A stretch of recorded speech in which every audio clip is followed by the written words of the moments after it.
เอาก็ขออนุโมทนานำครอบครัวโยมแม่ของญาติสมใจตลอดถึงคณะญาติทุกผู้ทุกคนที่ได้ทำบุญหาเพิ่นบุญใดกุศลใดที่เกิดขึ้นจากการประพฤติปฏิบัติของญาติสมใจหรือว่ารวมทั้งบุญกุศลครั้งนี้ที่อาตมาได้แสดงธรรมไปก็ขอ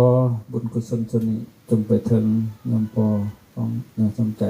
สิ่งสถิตอยู่ณปรภพแห่งใดถ้าหากว่าสามารถหูประสานกันกุศลอันนี้ก็ขอให้ได้อนุโมทนาบุญถ้าหากว่าดวงจิตวิญญาณของเป็นบทสามารถหูข่าวสารกันกุศลอันนี้ก็ขอฝากกล่าวพระเทพเจ้าเราเทพาภูมิอำนาจเป็นทิศเจโตปริยานจงนำข่าวสารกันกุศลจนนี้ไปบอกข่าวเตือนให้เพิ่นได้อนุโมทนาสาธุการบุญถ้าตกทุกข์ก็ขอให้พ้นจากทุกข์ถ้ามีความสุขก็ขอให้สุขยิ่งขึ้นไปสุดท้ายแล้วใส่ก็ขอกุศลผลบุญส่วนนี้จงได้ย้อนกลับขึ้นมาคุ้มครองปลอดภัยให้ลูกเต่านำเล่นที่อยู่บางหลังจะมีแต่ความสุขความเจริญขออำนาจกุศลบุญกุศลส่วนนี้จงได้มาล้อมรวมกันเป็นตบะเป็นเดชะเป็นพลปัจจัยเอื้ออำนวยนั้นส่งให้พวกท่านทั้งหลายจงได้ประสบพบผ่านแต่สิ่งที่ดีๆงามๆในชีวิตของตนให้เจริญไปด้วยทรัพย์ยศไมตรีจิตมิตรภาพความหักความแพงความหักความอบอุ่นในครอบครัวในหันสามทางสายงานแบบสังคมให้เจริญไปด้วยอริยทรัพย์ภายในจิตใจเจริญโดยศรัทธาเจริญโดยศีลเจริญโดยจิตตะเจริญโดยจาระเจริญโดยปัญญาอริยเนยธรรมนำตนหรือผลจากกองทุกข์ในวัฏสงสารจนสุขอันไพบูรณ์กล่าวคือมรรคผลพระนิพพานโดยตัวกันทุกท่านทุกคนเถิดนายกรัฐมนตรีคำที่เพิ่นบัญญัติออกมาแต่ละอย่างหั่นมันสิถึงเฉพาะในสมัยเพิ่นแต่สมัยผู้ใหม่ขึ้นมาเขาก็ต้องเปลี่ยนมันบ่แท้เหมาะกับเหตุการณ์ปัจจุบันเขาก็ต้องเปลี่ยนเข้าใจว่ามันสิเปลี่ยนไปตลอดเพราะว่ามันบ่เป็นอาคาลิโกคำเว้าคำนั้นแต่คำเว้าของพระพุทธเจ้า 2,560 กว่าปีแล้วยังถูกอยู่ตลอดกาลตัวเพิ่นรองรับก็คือศีล5นี่เพิ่นก็รองรับเพราะว่ามันมีมาก่อนพระพุทธเจ้าเกิดพอมันถึกแล้วเพิ่นเอาเลยอย่างเช่นปาณาติปาตาฆ่าสัตว์เนี่ยบ่เป็นบุญเลยเป็นหยังล่ะเป็นบาปนั่นแหละแม่นแต่เพิ่นบ่เอาตรงเข้าใจบ่เอ้าคันเฮามันเป็นบุญเฮาก็ลองฆ่าเฮาติแหละฆ่าลูกฆ่าเต้าเฮาได้แต่มันก็เป็นบาปแล้วแม่นแต่ว่ามันไผเลยสิอยากตายแม่นแต่ว่าได้เฮ็ดบ่เพราะฉะนั้นมันถือตลอดกาลคำเว้าคำนั้นคือฆ่าสัตว์เป็นบาปใช่ไหมแล้วก็ลักของเขาถือเอาสิ่งของที่คนอื่นบ่ให้เนี่ยเฮาลักเอามาเป็นของเจ้าของนี่มันบ่ดีแม่นแต่คันว่ามันดีก็ให้เขาลักของเจ้าแม่นแต่คือมันถือตลอดนะคำเว้าของเพิ่นน่ะนะต่อมาอีกไอ้พิษไอ้การไม่สุมิชาจารคือลวงล้ำกำเกินลูกเขาเมียเขายิงที่ต้องห้ามนะเขาจะว่าน่าไปเอิ้นผิดประเพณีอันนั้นบ่ดีนั่นนะเด้ต่อมามุสาวาทาเว้าเทศเว้ากี่ตัวบ่ดีนั่นแหละคันว่ามันดีก็ให้เขาตัวเฮาไปเฮาถึกตัวมันสิดีซะบ่มันบ่ดีเพิ่นดอกตลอดถึกตลอดกาลเลยต่อมาอีกเด้สุราเมลัยดื่มสุราเมลัยนี่ก็บ่ดีอีกคือกันเวลาเมาเลยเป็นทันใดบัดลาออกจากคนเลยบาดเป็นไปตัวที่เลยเอามาเฮ็ดนั้นก็บ่ได้คำเว้าของคนเมาเข้าใจบ่มันใส่บ่ได้ว่าซั่นใช่มั้ยเมานะแล้วก็เสียดุลทั้งสุขภาพพร้อมหั่นเด้นี่อันนี้เพียงแต่เกริ่นให้ฟังหน่อยนึงนี่โดยเฉพาะคือคำสอนในขันธ์ที่ละเอียดลงไปถึงขันธ์ประพฤติปฏิบัติอย่างเช่นเพิ่นว่าหูกบ่เที่ยงหูกบ่แม่นตัวตนอยู่ภายใต้กฎของอนิจจังทุกขังอนัตตาบ่เที่ยงทุกสิ่งอย่างในโลกนี้มันบ่เที่ยงเกิดขึ้นตั้งอยู่มันก็ดับไปอยู่ภายใต้กฎไตรลักษณ์อนิจจังแปลว่าบ่เที่ยงสังขารทั้งหลายบ่เที่ยงมีวิญญาณหรือบ่มีวิญญาณก็ต้องแตกดับอันนี้คือความเป็นจริงมันต้องเป็นอย่างซี่นะเข้าใจว่านี่ ไอ้ความบ่เที่ยงซุมนั้นทำให้เป็นทุกข์บางทีพวกเฮานั่งนี่เด้นั่งอยู่ท่าเก่าแต่แม่ก็นั่งได้โดดๆจะมาก็จะพลิกเป็นหยังจังพลิกมันทุกข์เคยแม่นแต่ว่าพลิกแล้วบัดโอ้ใครแน่พอแต่ใครแน่หั่นแหละชุมเจ้าบ่เศร้าดอกจังนั้นก็พลิกขึ้นอีกจังนั้นก็หิวเขาได้กินก็ใครแน่พุ่นว่ากินอิ่มแล้วก็เศร้าหิวแล้วบัดอยากไหมจังนั้นปวดขี้แล้วก็ทุกข์ไหมอีกมันไปขี้เกี่ยวกับใครแน่มันพอแต่ใครแน่หั่นแหละเขาจะบอกพลิกกลับไปกลับมาแล้วพระเจ้ามันเดียวมันบ่เที่ยงมันเป็นอนิจจังความบ่เที่ยงเรานั้นทำให้เป็นทุกข์ทุกขังทุกขมะทนอยู่บ่ได้เอาเถอะแม่พวกเจ้าสิเลือกเอาตัวใดยืนเดินนั่งนอนเอาเลือกเอาตัวหนึ่งคันว่ามักนอนก็นอนจะสุไปใช้นอนกินกันข้าวป้อนกันพวกเจ้าสิอยู่ได้บ่ได้คันได้ลุกก็ใครแน่ปานใดลุกมานั่งคอกมอกกับย่างอีกบาดย่างไปบัดเมื่อยบัดนั่งเปลี่ยนไปวนมาอยู่หั่นแหละมันเป็นหยังจะเป็นสั่นมันทุกข์เคยเพราะว่าหยังจังทุกข์มันบ่เที่ยงมันแปรปรวนตลอดท่านเด้เข้าใจบ่ท่านเด้สิ่งใดบ่เที่ยงสิ่งนั้นเป็นทุกข์สิ่งใดเป็นทุกข์สิ่งนั้นเป็นอนัตตาคือบัญชาบ่ได้พวกเจ้าว่าทุกสิ่งอย่างของเจ้าแม่นอยู่บ่มันบ่แม่นคันว่าของเจ้าพวกเจ้าต้องมันต้องอยู่ภายใต้กฎบัญชาของเจ้าติแหละแม่นบ่ผมนี่บ่ให้มันงอกได้อยู่บ่เสิร์ชอีกมันบ่แม่นของเจ้ามันเป็นธรรมชาติแม่นแต่ว่าคันของเจ้าต้องบัญชาได้ติแหละมึงอย่างอกนะผมนะแขวมึงอย่ารอนนะมันบ่ได้ดอกเริ่มทุกโตเจ้าให้มึงจะตายว่าสิมันบ่เรือดอกต้องให้บ่ไข่ก็ตายบ่ป่วยก็ต้องตายเพราะถึงเวลามันต้องคุหล่นไปเขาแต่ว่าด้วยเหตุอะไรปัจจัยของมันนี่คือคำสอนของพระผู้มีพระภาคเจ้าได้พวกเฮาบ่ได้สนใจดอกผู้ใดบาดสิตายผู้ใดจังเศร้าหาได้บาดนี่หาที่เพิ่งแต่หาหมอปัวตายบ่ได้ดอกแน่นอนมันบ่ได้นั่นน่ะอันนั้นแก้ไขไปเหตุแล้วฝ่ายเหตุเวลาเจ็บไข้ได้ป่วยระย่านตายถ้าย่านตายนะต้องย่านเกิดผุดเพราะเกิดนะมันเป็นเหตุไม่ให้ตายเข้าใจบอกคันพวกเจ้าบ่จะตายพวกเจ้าจะเกิดคันบ่เกิดแล้วบ่ตายจังเทื่อคือกันกับเวลาเฮาพบกันแล้วบ่อยากจากมันบ่แม่นอันบ่อยากจากมันเป็นปลายเหตุต้นเหตุของความจากคือความพบพุ่นคันบ่อยากจากกันอย่าสิพบกันอีกจังเทื่อมันก็บ่ได้จากกันจังเทื่อดอกเว้ยมันเป็นจังซั่นนี่คือความเป็นจริงนะครับมันเปลี่ยนแปลงบ่ได้เข้าใจบ่ฉะนี้เรื่องมงคลเนาะถ้าต้องเข้าใจว่ามงคลน่ะคือหยังคันสั่นแล้วก็เฮ็ดผิดมงคลก็เป็นภาษาบ้านเฮาง่ายกันคือสิ่งที่นำมาเพื่อความเจริญหรือว่าเหตุที่นำมาเพื่อความเจริญมงคลน่ะมีมงคลภายในมงคลภายนอกมงคลภายนอกก็คือวัตถุมงคลหรือว่าพิธีมงคลมงคลภายในนี่คือธรรมะมงคลนี่ในบทอาราธนาก็บอกไปครับอิปติปติงพาหัญญะสัพพสัมปัสสิสิทธิยาสัพพทุกขาสัพพพยาสัพพโรคาวินาศยะปริตังพุทธมังคลังกับความหมายแต่ว่าเป็นภาษาบ้านเฮา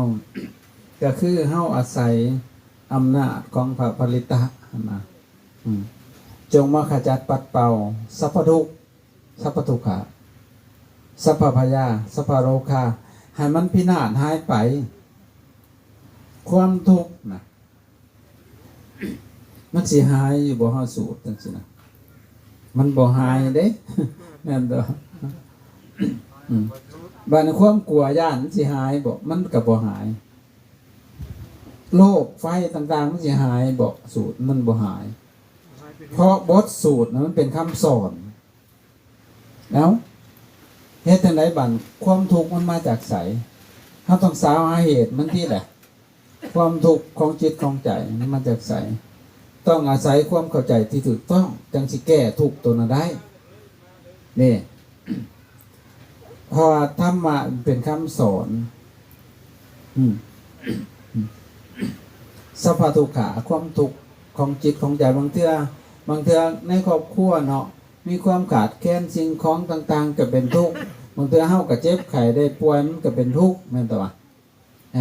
ความผัดภาคจากของหักของแพงก็เป็นทุกข์แม่นบ่ปรารถนาสิ่งใดบ่ได้สิ่งนั้นมันก็เป็นทุกข์ แล้วมันทุกข์จังซี่แหละสิมาสูตรมันสิเศร้าบ่มันบ่ได้เศร้าจักดีแล้วแม่นแต่ว่านี่มันต้องอาศัยความเข้าใจที่ถูกต้องจะมาแก้ไขสิ่งพวกนี้นี่ตามเหตุและปัจจัยต่อมาสัพพพยาพ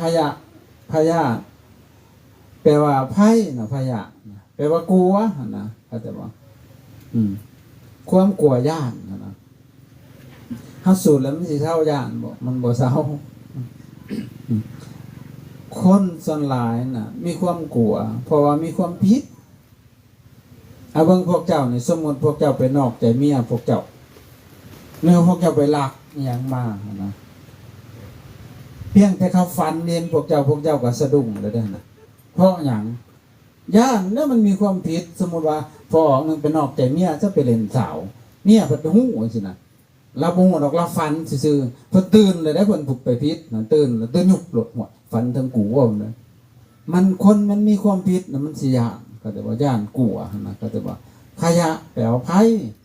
ก็แต่ว่าหรือว่ากลัวย่านก็แต่ว่าต่อมาสัพพะโรคะแปลว่าหยังเฮาก็เข้าใจว่าพยาธิป่วยภัยพยาธินี่แหละจริงๆโรคะแปลว่าเสียบแทงสิ่งที่มาเสียบแทงจิตใจหั่นนะคือหยังล่ะความโลภความโกรธความหลงมันมาเสียบแทงใจเห็นเฮากูเห็นเฮาทุกข์แม่นแต่ว่าเอาอย่างเช่นเจ้าโลภนี่เจ้าจะได้สิ่งนั้นนะหาทางเอาบ่ได้ก็สิไปลักไปขโมยเอาตัวบาทนี่มันแม่นแต่ไปโกงเอาเจ้าก็ทุกข์แล้วมันเสียบแทงใจเจ้าความโกรธนี่ทุกข์บ่ทุกข์บ่พอใจสิ่งนั้นก็เป็นทุกข์นะและเสียจังได๋บาทนี่มันสิเศร้าหั่นนะมาสูดจะน้ำบ่เฮ็ดขันตุนสิมันบ่เศร้าแต่เพิ่นคือพาเฮ็ดซะเอ้าอันนี้มันก็เป็นอุบายของเพิ่นอยู่แต่ต้นๆนะเข้าใจบ่เฮ็ดบ่เฮ็ดพามงคลจริงๆมงคลมันบ่ได้อยู่ในนี้ครับแต่ว่าเฮ็ดให้เป็นมันรวมน้ำใจหั่นนะเข้าใจบ่ให้คนน่ะเป็นอุบายจังได๋เป็นรวมน้ำใจของพระเจ้าอยู่ในนั้นเบิ่นหันก็เอาสายเชือกมาผูกสายชิ้นสายหยังก็แล้วแต่แหละเวลาสูดแล้วก็ให้พวกเฮาน่ะนกมือให้ตั้งจิตให้มันเป็นสมาธิเข้าใจบ่จับฝ่ายนี่ก็ฟังตั้งแต่ฟังบ่ให้จิตไปทางอื่นในเมื่อจิตเฮามันสงบบัดนี่มันเป็นสมาธิหั่นน่ะถ้าจิตสงบตั้งมันเป็นสมาธิสิหูเห็นทุกอย่างตามที่มันเป็นเข้าใจบ่ที่แน่ๆถ้าจิตเฮาเป็นสมาธิแล้วมันสิมีความสุขได้จิตเป็นสมาธิจิตสงบมันมีความสุขสุขแบบสนิทที่ว่าบ่แอบอิงอามิตรบ่อาศัยหยังเลยนี่แหละขั้นแม่นว่าอาจารย์ในบวชมาขั้นแม่นบ่ได้พบสิ่งพวกนี้นะค่อยบ่ได้อยู่ฮอดปีดอกเพราะเขาสิบวชแต่7 มื้อนึงเขาก็สิเป็นเวรผัวเขาแล้วแต่เผอิญยัง2 มื้อ3 มื้อมันสิซิกมันผันไปพบสิ่งนี้บาดนี่มันมีความสุขนะครับแต่ว่าเอ้าเฮาเกิดมาอายุป่านนี้เฮาบ่เคยพบความสุขนะเฮาได้สิ่งนั้นเฮาก็ดีใจแค่แป๊บเดียวเฮาได้สิ่งนั้นสิ่งนี้เฮาก็ดีใจแค่นั้นแต่บาดนี้เฮาเป็นนั้นคือมีความสุขมันสงบจิตมันสงบมันว่างจากวิวรธรรมหั่นน่ะและจิตมันนิ่งสงบมันพ้องใสคือน้ำอยู่ในน้ำหมอกอยู่ในใบหญ้าใสโอ้มันดีเว้ยมันคิดก็คิดดีคิดหักศาสนาหักบ้านหักเมืองหักพ่อหักแม่คิดเห็นออกมาเบิดทุกสิ่งทุกอย่างนะนี่แค่เสียวเล็บน้อยเดียวนึงนะเข้าใจบ่เฮายังได้สัมผัสได้ซ้ำนี้นะภาษายังเฮาสิปฏิบัติได้คือองค์สมเด็จพระสัมมาสัมพุทธเจ้าเพิ่นสอนมันสุขกว่านี้โอ้ยอยากบวชตลอดชีวิตเลยมันเลยอยู่ต่อบ่สิกบานกับฝักไฟก้นขวายประพฤติปฏิบัตินั่นมันจังสิเข้าไปถึงคำสอนแต่พอเฮาบัดเอาซ้ำนี้เพราะหยังเพราะกิเลสทิฏฐิมานะเฮามันกั้นไว้มันเลยบ่เห็นหยังทั้งเบิดก็โดยบุญแน่นั่นเทื่อก็สร้างมาหน่อยบัดบ่ไปต่อเอาไหมบุญมันมีอยู่หน่อยนึงบัดบ่ไปต่อเอามันก็เบิดจ้อยบาดนี่เข้าใจบ่หั่น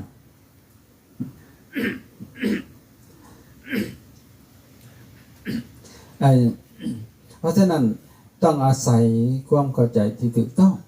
ปฏิบัติตามหลักธรรมคำสอนเขาจังสิได้มงคลที่แท้จริงเข้าใจบ่สละไม่ได้สูตรสนามยังเอาโพแต่แล้วพี่อะไรก็จบนะกระซ้ำนั้นแล้วเอาย้ำได้กระซ้ำนั้นแล้วคือเฮ็ดลิ้นนะอาจารย์เบิ่งคือเล่นเงินน้อยนี่แต่ก่อนเขาก็บ่ฮู้ดอกแต่บ่บวชเรื่องของเขาเจ้าเขาจะเฮ็ดนั้นก็ได้พอเฮาบวชมันเฮาควรจะสอนเขาควรจะปฏิรูปเขาให้เขาเฮ็ดที่มันถูกมันต้องมันก็บ่สิ้นเปลืองอีกบัดนี้นะบ่เปลืองเวลาบ่เปลืองทรัพย์อีกบัดนี้นะ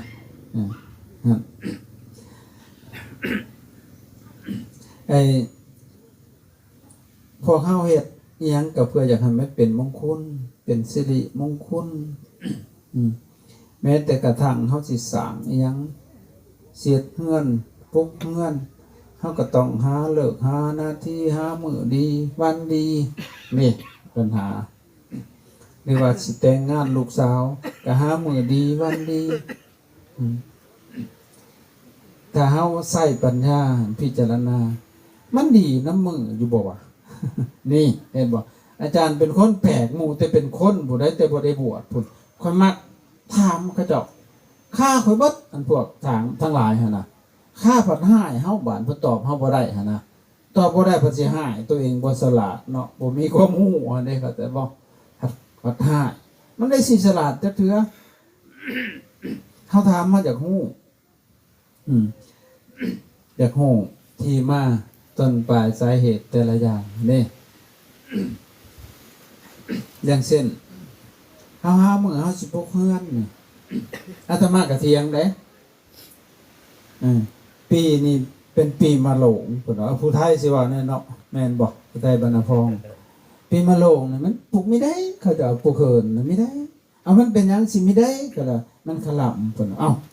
มันขลํแปลว่าหยังขลํนี่ก็เลยถามข้าวเบิดบัดเฮาถามหั่นน่ะตอบบ่ได้พ่อแม่พาถือมาก็เลยพ่อแม่พาถือเพิ่นพาถือนี่บางอย่างมันก็สิดีอยู่แต่ว่าเฮาเข้าใจบ่ถึงหันตัวพ่อแม่พาถือได้สิถือเอาทุกอย่างบ่ก็เลยว่าตะกี้พ่อแม่พาไต่กระบองเด้พวกเจ้าคือเบิดแล้วกระบองซะมาถามคืนกาลสมัยมันตะกี้หั่นเพิ่นสลาดมันบ่มีไฟฟ้าเพิ่นเอาไปเอาขี้ฮ้อนดอกไปใส่น้ำมันยางมาไต่ไฟเสยเพิ่นสลาดแม่นแต่ว่านี่แต่ก่อนเพิ่นเอาควายไถนาก็เพิ่นสลาดแล้วเว้ยควายมีควายไถนาก็ถือว่ารู้แล้วแม่นว่าซุมื้อนี้ไปใช้เบิดควายงัวคือเอารถไถเบิดละจักบาทนี่มันสิบ่พิธีบ่ซะกระบองก็คือปลาเบิดละสิบ่พิธีบ่ซะถ้าตอบเฮาบ่ได้บัดเฮาถามก็สินะเพื่อนพวกเจ้าน่ะมุงหญ้าฟ้าแอมใบตองซุมื้อนี่มุงคอนกรีตพุ่นสิบ่พิธีบ่ซะถามไปตัวใดก็ฆ่าเบิดบาดตะกี้พวกเจ้าตำเข้าพวกเจ้าคือเข้าห้องสีบาดสิบ่พิธีบ่ซะฆ่าเบิดอีกบาดนี่ เป็นอะไรล่ะบาดนี่ฮะแล้วมันพัฒนาไปได้เด้มันก็เปลี่ยนแปลงไปได้ตามกาลสมัย อย่างเช่นพวกเฮือนเข้าไปเลือกมื้อเลือกวันนะเนาะมาคิดเบิ่งมื้อนี้คนทำบุญมันก็เป็นบุญของคนทำบุญเป็นเลิกดีมื้อนี้คนกำลังไปปุ้นนี่มื้อเดียวกันเวลาเดียวมันก็เป็นมื้อซั่วของเขาคือเก่ามื้อเดียวกันนี่มันเกี่ยวกันได้บ่กับปีมะโรงมาเสงอาตมาก็เลยปีมะโรงจังได๋ก็มันบ่ดีเพิ่นว่าบ่ปุ๊บตายขี้ดีเลยบาดอาตมาถามปีมะโรงมีคนเกิดอยู่บ่ก็เกิดเพิ่นว่าให้หัวมันเกิดนั่นคันมันบ่ดีนะจะสุไปนอนนำกันปีมะโรงมันสิเกิดลูกหัดบ่แล้วได้พันเอากันกุ๊บจุบาดนี่แม่นแต่ว่าแต่แสดงว่าพวกเฮานี่ปึกเองได้บาดนี่แม่นแต่ว่าคันว่ามันบ่ดีตัดไฟแต่ต้นลมอย่าให้หัวมันเกิดผลมันสิเกิดมาสู่แม่นแต่เฮาบัดเลือกจักแม่นเลือกนั่นเด้อคันสิว่าโง่บ่สิเครียดเนาะสลาดหน่อยซักนั่นแหละจริงๆบ่เป็นน้ำมือบ่เป็นน้ำปีแม่นแต่ว่าเป็นน้ำการกระทำดีเวลาใดก็ดีเวลานั้นแล้วอันนี้สิปลุกเฮือนเลือกปีเลือกเดือนข้างแน่บัดปลุกเช้าเดียว เสาเอกพวกคือกันอยู่บ่แถวบ้านนพองเนาะบ้านอาตมาผมเนี่ยหามือบ่คักปัดปลุกเสาเดียวเลยเสาเอกเพิ่นว่าอ้าวมันสิอยู่ได้บ่แม่นนกกังแก่บ่แม่นแต่ว่าเฮือนเสาเดียวนี่จริงๆหันหามือหาความพร้อมเด้อพร้อมเวลาใดเลยดีโลดอันสิปลุกเฮือนจะไปถามหาเฒ่าหาแก่ซุ่มมันน่ะดอกเอาที่เฒ่าจานที่แท้ห้ามจานง่ายๆเชื่อหน่อยสักกระเบือตัวเขาซ้ำหันสิปลุกเฮือนถามเงินในถุงจังหั่นมีหรือบ่ไม่มีหรือบ่เครื่องพร้อมหรือบ่ขี้ดินสิปลุกเงินครบถ้วนเฮ็ดโลดมันก็ดีแล้วแหละแม่นตัวบัดสิขึ้นเฮือนได้มือได้ดีมือมันแล้วเบิดนั่นแหละมีหัวกันใดแล้วบ่ก็สิถามโดดกันฮอนไรบ่มีจะขึ้นนำสิปีนกกเสาตกตายได้มือดีบ่ได้ก็บ่ได้ดีนั่นพวกเฮาว่าหามือหาจำหาเหย่ากันอยู่เว้ยพระเจ้าเพิ่นสอนในสลาดกระดอกหั่นนะแต่ว่านั่นแหละเป็นมงคลแล้วมันดีแลคันพร้อมหาความพร้อมเฮ็ดบุญก็คือกันเด้อคันสิเฮ็ดบุญไปถามยาคู่ก่อนเพราะหยังยาคู่สิเป็นผู้รับทักขิณทานให้เฮางามคันสิทำบุญให้ปรึกษานักปราชญ์เพิ่นว่าสดาดโนหูสิจุงเจ้าก็ใช้บุญพอเฮาปัดคันสิทำบุญให้ทำละวงมึงซะก่อนผัดว่าคันละวงบ่พร้อมเศร้าถอนจะสู้เอาบ่ม่วนผัดว่ามันก็บ่แม่นเรื่องแล้วขนาดน่ะถามพระเพิ่นนี่พระเพิ่นว่างบ่มื้อน่ะเพิ่นมีกิจนิมนต์ได้เพิ่นเป็นสาธารณะตัวบุคคลสาธารณะพระหั่นน่ะหับใส่บ่แม่นแต่บ้านเฮาบ้านใดมามนต์เพิ่นก็ว่างเพิ่นก็ไปอันนี้บ่แม่นว่ายะคู่ในวัดยะคู่เฮาผัดว่าบักยะคู่ใครมามนต์เพิ่นว่างเพิ่นก็ไปอันนี้ถามยะคู่ก่อนเพิ่นว่างบ่ยะคู่เพิ่นให้มื้อนี้เด้อเพิ่นว่างมื้อนี้เฮาก็มาปรึกษากันในคณะญาติพร้อมบ่พร้อมก็เฮ็ดก็ดีแล้วเป็นมงคลแต่บ่พร้อมหั่นแหละเพราะเพิ่นหลายเพิ่นเองก็หลายอันนี้นะเรื่องมงคลภายนอกกันมงคลภายในนั่นคือธรรมะมงคลอย่างเช่นบทสูตรนะสิแปลให้ฟังหน่อยนึงลัสตวาจลัตวามนุสตวาอมนุสตวาอาคีตวาอุตกะตวาออกไม่ได้ตัวมันจะแปลว่าหยังพอกับบ่ฮู้นกมือซื่อขั้นแปลมาว่าไพ่อันเกิดจากราชไพ่ก็ดีอันนี้ราชตวาหมายถึงราชไพ่แต่ก่อนบ้านเฮามีกษัตริย์ไดมีกษัตริย์บัดแต่ละประเทศตะกี้เข้าใจบ่ถ้าพิษต่อพระราชามหากษัตริย์นั่นราชไพ่เพิ่นเอิ้นน่ะเห็นบ่เมืองไทยเขายังมีอยู่มินเบื้องสูงก็ว่าจะได้ตายเก้าข้อโคตรเขาสิขาตัวถิ่มเข้าใจบ่ราชตวาไพ่อันเกิดจากราชไพ่ก็ดีโจรัตวาไพ่อันเกิดจากโจรก็ดีโจรไปปุ้นไปจี้ตะกี้มันเป็นตาย่านได้บ้านห่างกันเนาะย่านโจรเพิ่นบักโจร500นั่นเด้มันสิ500ตายยังโจร2 3บักนึงมันเฮ็ดให้คนเดือดร้อนเป็น500ก็เลยใช้ซื้อบักโจร500ซุมื้อนี้โจรซุ่มนำบ่ได้กินดอกระวังโจรอยู่ในเฮือนหั่นเดี๋ยวนี้ผัวเป็นโจรเมียเป็นโจรหั่นน่ะระวังลูกก็เป็นโจรปุ่นทั้งเว้นก็ขึ้นมาก็บ่เฮาโจรซุ่มนี้มันสิเฮาบ่เจ้าของมันรหัสอีหยังก็ฮู้เบิดโจรซุ่มหมู่นี้หั่นน่ะมีฮอดโจรน้อยๆอยู่ในถุงโจร Samsung โจร Apple โจร iPhone เพิ่นว่าขออภัยมูลค่าของทานบ่พอติโจหามเบอร์นี้ซาลีเดสนะอิสนะเดนะเบอร์ว่าเติมเงินแน่เพิ่นว่าโจรเด้อหั่นน่ะมันกินหัวผู้เฒ่าผู้เดียวนี่นะเด็กน้อยก็เคลียร์ก้มหน้าใส่กันเคลียร์โจรน้อยหั่นน่ะระวังไว้อักขีตว่าไฟอันเกิดจากไฟใหม่ก็ดีไฟใหม่บ่ปานใดดอกเอาน้ำใส่มันก็มอดไพ่ยาเสพติดนั่นซุมื้อนี่จะเบิ่งแม่มันเป็นบ้ากันตายกันหรือกระทึกอยู่ในที่เตอมีอยู่บ่แถวนี่เหรอเต้นกันยองๆแยกๆเต้นอยู่บัดขึ้นเสียงเครื่องดังครับที่นั่นไพ่อันนี้ไพ่การพนันไพ่ยาเสพติดโจรปุ่น10เทื่อยังเหลือเฮือนไฟใหม่10เทื่อยังเหลือขี้ดินการพนันกินยาเสพติดกินเบิดทั้งขี้ดินขี้ดอนบัดนี้ระวังไหมอุทกาตไฟอันเกิดจากน้ำท่วมก็ดี น้ำโบท่วมดอกย่างแดงน้ำในจอกน้อยๆอันหัวเสือหัวยังหันเมาเต้นแกงก้นแกงยังสิกันระวังมันท่วมบนหัวคนผู้นำมันท่วมหัวผู้เฒ่าผู้นุ่มไปกันในเลยบ้านน่ะมันเป็นคำสอนถ้ามันมาสูตรซื้อมันสูตรใช้ขันซื้อคือเล่นเงินหน่อยโย่สูตรอยู่บนตัวได้เซนคนเลยก็ยังบริดีอยู่นี่เนี่ยไอ้โตแกนมุ่งคุ้นแท้ๆนะบ้านพระพุทธเจ้าพันเทศไว้อยู่วัดเชตวันมหาวิหารจำพรรษาหย่อน18-19 พรรษาพันเทศเรื่องมุ่งคุ้นละสูตรนี่เพิ่นตัดไว้ในพระไตรปิฎกคุตกะในกายคุตกะปะทะพระไตรปิฎกเล่มที่25ข้อที่5หน้าที่3เรื่องมงคลสูตรนี่มงคล38อันสูตรอาเสวนาจะพาละนั่งปันดิตานั้นจะเสวนาปุสจะปุสนิยนั่งเอตมังคารมุตตะมังปฏิรูปปัตเทสวะโสจะพุเพจกตปุญญาตาอัตตสัมมาปณิทิจะพระหุสัจจัญจะจิปัญจเวนิโยสุขิโตสุภาสิตาจัญญาวาจามัตตาปิตุอุปทานังปุตตะรัสสะทังโคเป็นต้น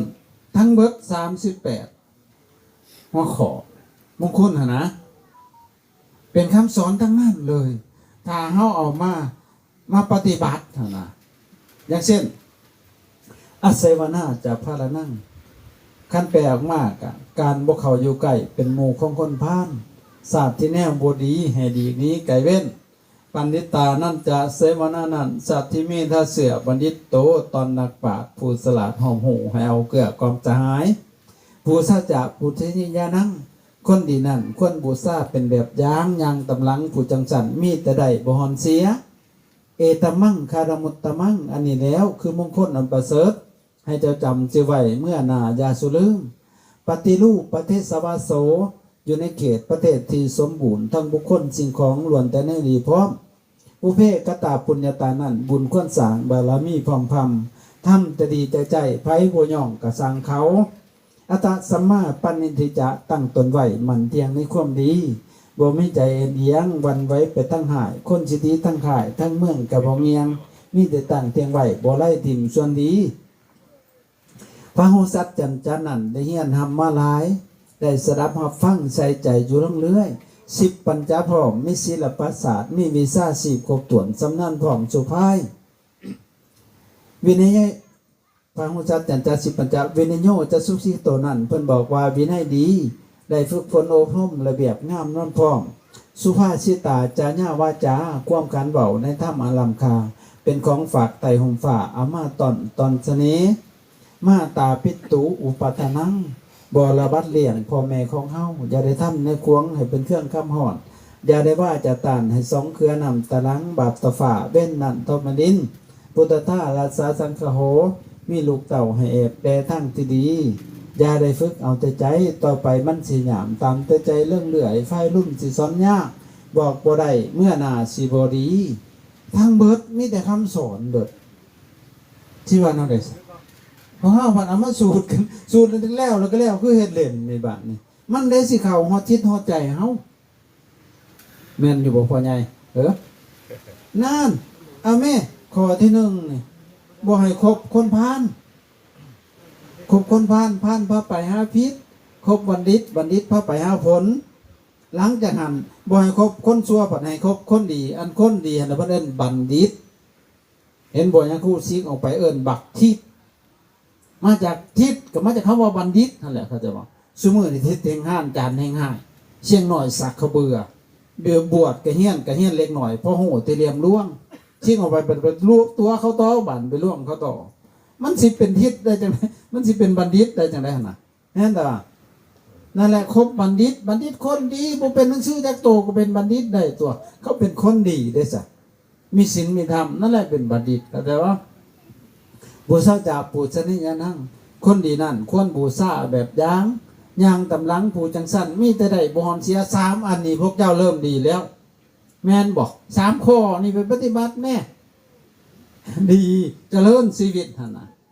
ต่อมาอีกปฏิรูปประเทศสวัสโสอยู่ในเขตประเทศที่สมบูรณ์ทั้งบุคคลสิ่งของล้วนแต่แน่ดีพร้อมปฏิรูปประเทศที่มีพุทธศาสนา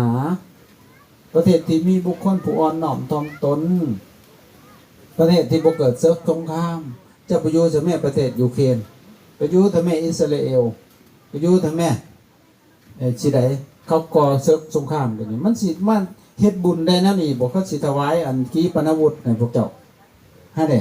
อันนี้เป็นปฏิรูปประเทศบ้านเฮาบ่มีศึกสงครามหยังได้ซะผู้เพกตาปุญญาตาบุญข้อนสร้างบารมีพร้อมพำทำสติใจไผบ่ย่อมกะทั้งเขาการที่ทำบุญไว้ในเมื่อก่อนน่ะเป็นมงคลเฮาเกิดขึ้นมานี่บางคนเกิดขึ้นมาก็รวยแต่เกิดเลยเพราะพ่อแม่มีไว้ให้เป็นมงคลแล้วเขาเคยทำบุญไว้ได้หั่นน่ะพวกเฮาพอเกิดมาทุกข์ยากเพราะว่าทำบุญไว้น้อยแต่พบก่อนมันก็เลยทุกข์หากะยากหากินก็ฝืดเครื่องนี่เด้อัตตาสัมมาปันนิทิจะตั้งตนไว้โดยชอบตั้งตนไว้มันเตียงในความดีบ่มีใจเอียงวันไว้ไปทั้งหายคนสิดีทั้งขายทั้งเมืองกับบ่เงียงนี่ใดๆไม่ไหวบ่ไหวติ่มส่วนดีเฮ็ดดีแล้วไผที่ยันก็ตามสร้างทำดีแล้วยันหยอกก็สร้างเขาฟังรักหมันลมสิตีสักไม้หาตอดเสงยแงนหน้าทรงเบิ่งลมฟ้องก็ฟ้องไปถอนฟ้องตีแต่ตะฟังคอยสินั่งอยู่นี่แงนหน้าทรงเบิ่งพ้องเฮ็ดดีแล้วเฮาสิไปสนน่ะอันนี้โอ้ยมันบ่คือบ้านเขาปัดว่าเอาอยู่แล้วปัดไปแค่คนอีกแล้วเฮ็ดดีนะลูกเสือเขาเสียเฮ็ดบุญยังไปแค่คนอื่นเสยทรัพย์สมบัติตัวเองน่ะจะเฮ็ดนั้นก็เฮ็ดได้ก็โอ้ยมันบ่คือบ้านคือเมืองเพิ่นเป็นไรอีกใช่บัดนี่บ้านเมืองไผเฮ็ดผิดสิไปสนใจอีซังอาตมานี่ต่างหมู่ได้ฮู้บ่พออาตมาตายศิริวัตรมาอยู่บ่ไกลๆบ่กล้าเข้ามาใกล้บัดสุดท้ายเอางานดีกันกินกันอยากกินเหล้าหม้อนึงทั้งบ่ได้สีขางัวอ้าวหม้อนี่คือว่าแปลกแต่พอกูตายกระตุกมาแห้งแล้วนี่สิมาขางัวให้มันตายตึมอีกซะบ่ได้ก็เลยบ่ได้ขาเด้ไปกินก็ไปหาซื้อกินเถินเอานึงพอจะกินเหล้าป่ะนี่อย่าคู่เพิ่นว่ามันสิบ่แจ้งได้ครับว่ามันบ่แจ้งมันสิไปไสนอนอยู่ซื่อๆมันก็แจ้งได้เดี๋ยวนี้ก็เลยว่าทีนี้แหละสิมางานเฝ้าศพบ่ต้องเฝ้าดอกศพเพราะเฮาไผบ่รักดอกก็เลยป้าไว้หั่นบ่มีไผรักศพจักเทื่อ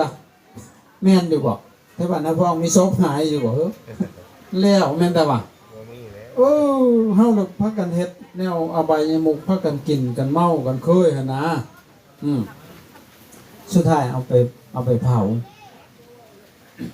แล้วเขาเจ้าก็เฮ็ดมาลองต้องแต่งตามประเพณีหั่นแล้วโอ้ยข่อยบ่ได้งานแล้วเอาขึ้นไปเผาก็เลยว่าจูดเลยไม่แล้วไปเก็บกระดูกได้บาดญาติพี่น้องพากันเต็มอยู่อาตมาแล้วไฟในเสียวกระดูกเรียกบังหน้ากันให้อันบ่เอาเฮาสิเอาผู้เดียวเฮาสิฟังลงพี่ประสาทเฮาบ่ได้เอาเมื่อดอกก็เลยกระดูกหั่นน่ะพอแล้วข่อยนี่ได้เบิดแล้วกระดูกได้จากพ่อจากแม่เบิดแล้วก็เลยว่า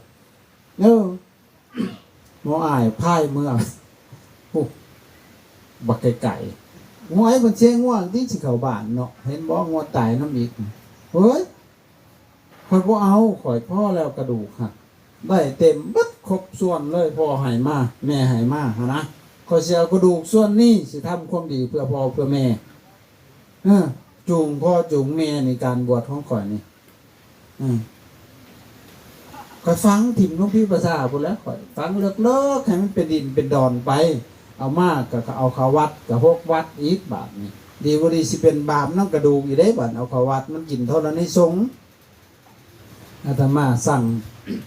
แม่ก็คือกันเพิ่นยังมีชีวิตอยู่กันเสียไปก็ฟังเลยแหละรวมทั้งกระดูกข่อยด้วยก็บอกฟังถิ่มโลดคันจะเฮ็ดตามข่อยเฮ็ดตามคำข่อยสอนนี่เฮาบ่แม่นพระอรหันต์ก็เลยว่าหั่นแหละกระดูกที่เขาเจ้าเอาเขาเจดีย์ไว้หั่นน่ะมี4จำพวก1นี่พระอรหันต์สาวกของพระผู้มีพระภาคเจ้า2พระเจ้าจักรพรรดิราช3พระปัจเจกพุทธเจ้า4พระสัมมาสัมพุทธเจ้านี่แหละเพิ่นเอาไปก่อสถูปไว้ให้บุคคลได้กราบไหว้เป็นบุญนี่แต่เฮานี่โอ๊ยคนธรรมดานี่บ่ได้เอาไปใส่ไว้เด้อข่อยนั่นน่ะ6ก็เอาเงินซุมนั้นไปเฮ็ดบุญนะเพิ่นเป็นประโยชน์กว่าอันสิเฮ็ดถาดเฮ็ดหยังไว้ก็มันก็ คนนอนสิย่านเฮากระดูกพุ่นแล้วไปไว้หน้าก็ย่านอีกลูกหลานมาก็ได้แม่นดูบ่เอาไว้เฮือนที่ซะเอาขึ้นไปเฮือนพุ่นย่านอีซะได้บัดย่านกระดูกอีซะได้บัดกระดูกพวกเจ้าก็มีนอนยิงแขวกระจอยอยู่หั่นน่ะกระดูกคือกันหั่นตัวแต่เฮาหอกย่านบัดตายไปได้ซั่นอาตมาก็เลยจัดการเบ็ดเสร็จเลยสบายบ่ได้สอเลยมีแต่เฮ็ดบุญหาเพิ่นตลอดตัวนั้นตัวเป็นประโยชน์นี่แต่ว่าโอ้ยมันหลายเนาะว่าหลายเป็นแห่งก็หลายซ้ำสิไปแบเบิดนี่เบิดสอดแจ้งอันนี้คือมงคลนะว่าให้ฟังจักขับขอ1ขา6ขอเนาะแต่ให้ฟังเข้าใจว่าแล้วไปปฏิบัตินะเกิดมงคลเป็นมงคลอย่างเช่นเลี้ยงพ่อเลี้ยงแม่นี่เป็นมงคลเด้เฮาเลี้ยงนี่บอกยากแต่เนาะลูกสิเลี้ยงพ่อเลี้ยงแม่แต่ญาติมุ่นกันบ่ทันตายญาติได้คือบ่ญาติพ่อกับแม่กันนะคนสิเอาไปเลี้ยงอีพ่อกับไอ้แม่นี่ครับยันได้ไปเบืองเพิ่นบัดมุ่นพันญาติกันละเที่ยงกันละบัดบ่ทันได้ตายก็ได้ฮะมันสิเป็นมงคลได้จังได๋ซะบัดแม่นแต่ว่าเลี้ยงเพิ่นเลี้ยงกายเพิ่นน่ะบ่ยากดอกผู้เฒ่าน่ะแก่นคูนแนวเพิ่นมักเลี้ยงใจหันยากได้หั่นน่ะใจดีสมักฝ่ายใจหายโทมักตุ่ม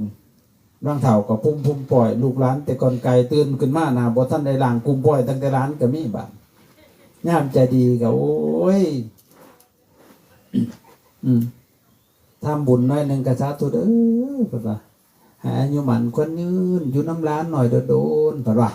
ย่ำอยากหายพระกูอยากตายพระพี่ก็บ่มาเอาไปแน่พระเอาบัดอยากตายไว้บัดอยากหายตอนใจดีพออยากยืนบาดจักสิแนวใดผู้เฒ่าจริงๆแล้วผู้เฒ่าชุบนี่เอาใจบ่ได้ยากได้อาตมายังบ่เคยเถียงพ่อแม่เลยบ่เพิ่นว่าหยังก็ยาเพิ่นเฮาเป็นหนี้เพิ่นแต่หัวจนสุดตีนพุ่นสิว่าแนวใดซั่นม่วนซะแม่เว้าเพิ่นว่าหยังก็ยาเพิ่นบ่ได้ซ่าเพิ่นอยากกินหยังซื้อมาให้เพิ่นกินเฮากินน้ำเพิ่นน่ะเบิดหลายแล้วกินนมน้ำเพิ่นน่ะเบิดจักลิตรแต่ว่าคิดเอากินข้าวเบิดจักเหล้าส่วนสิใหญ่ซ้ำบ่นำมาเอามูลเพิ่นอีกบาดนี่เลี้ยงเพิ่นแบบน้อยเดียวนึงซับบ่คุ้มกันเลยแม่นต่อนั่นแหละเฮาจังบ่เป็นมงคลนะบ่เจริญอาตมาว่าคือสิแม่นผลบุญอันดีน้ำพ่อน้ำแม่นี่บ่ค่อยส่งค่อยมาจนฮอดพี่ว่าสิบวช7 มื้อ26 ปีแล้วอยู่มาก็เจริญในบวรศาสนามีความสุขบ่อาภัพแม้แต่บวชมากก็บ่อาภัพเพราะยังเฮ็ดดีน้ำพ่อน้ำแม่บ่เคยเถียงเพิ่นคือเป็นน้ำบ่ได้บ่อยู่น้ำเพิ่นบ่แต่น้อยนี้จากเพิ่นแต่น้อยไปเฮียนมันทุกข์มันยากจนใหญ่กลับมาบ้านนี่เฮาจักควมเบิดแล้วบัดนี้อันนี้นั่นน่ะเลี้ยงพ่อเลี้ยงแม่เป็นมงคลเลี้ยงในเด้อผู้ใดมีพ่อมีแม่ก็ได้ใจจุญาติแต่มูลเพิ่นหลายเอาซ้ำนี่แหละเนาะข่อยก็จักเมื่อละค่ำหนาว